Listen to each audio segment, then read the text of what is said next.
Today we are going to learn how to balance chemical equations. We are going to start with simple equations like the one that we are having here. So before we start balancing the equations, the first thing we must make sure is that the reactants and the products are correct. So when nitrogen and hydrogen reacts, they form which compound? They form ammonia gas. Okay? So we look at the number of atoms which are on the reactant side and the number of atoms of the element which are on the products side. So like in this case, hydrogen is 2 and here hydrogen is 1. Nitrogen is 2 and here nitrogen is 1. So to balance, we write here 2 to balance this nitrogen. In the process, hydrogen has been affected. So hydrogen atoms are now 2 times 3, which is 6. So here we have 2.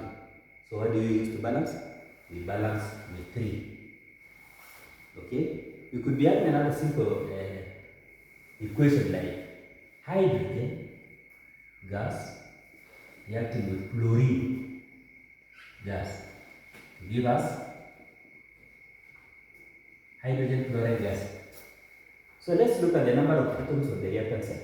Hydrogen 2, hydrogen 1, chlorine 2, chlorine 1.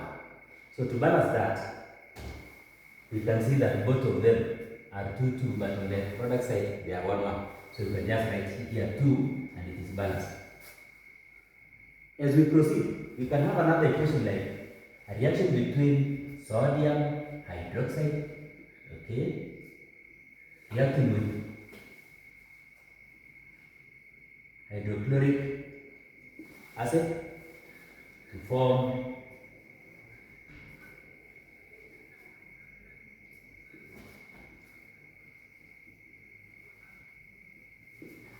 sodium chloride and water. So in the same way again, we make sure that the number of atoms on the reactant side and on the product side are the same, so long as they belong to the same element. Sodium 1, sodium 1. So the sodium atoms on the reactants and the product side are the same. Oxygen 1, oxygen 1. Hydrogen 1, 2, hydrogen 2. Oxygen 1, oxygen 1. So in this case, let's look at chlorine. Chlorine 1, chlorine 1. So in this case, the equation is self-balanced and there is no need for balancing. Let's look at a gas like, for example, methane. Methane reacting with oxygen. The product is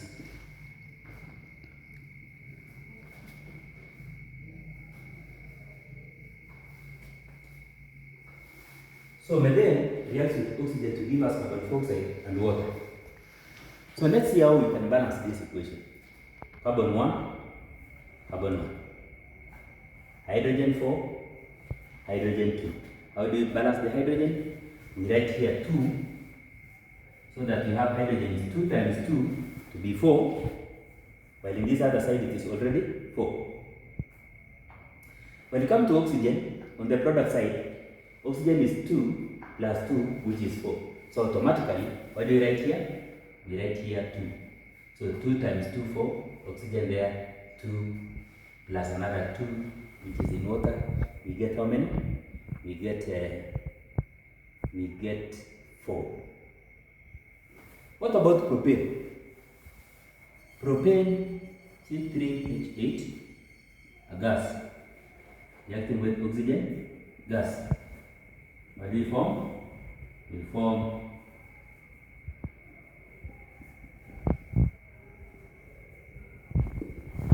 form carbon dioxide and water. So let us try to balance. Carbon 3, carbon 1. How do you balance this? We write here 3. So that carbon 3 and here carbon again is 3 times 1. Whenever we have not written anything, it means we have 1. So that is 3, 3 for carbon. Hydrogen 8, hydrogen 2. Okay? Now, what do you do to hydrogen to make it 8?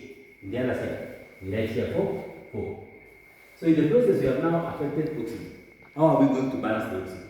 Oxygen will be 3 times 2, which is 6. We add 4, that is 1, which is what? 4. So 4 plus 6 is 10. So what do we write here? We write 5 to balance oxygen to become 10. So far, these equations that we have written are simple equations which do not require a lot of knowledge to balance. At times we meet equations which are complex and they need a lot of knowledge of mathematics so as to be able to balance them. So in our next video, we are going to look at the balancing of complex equations, like for example, the reaction between nitric acid and dilute and copper solid. Okay, and then we balance them. Yeah.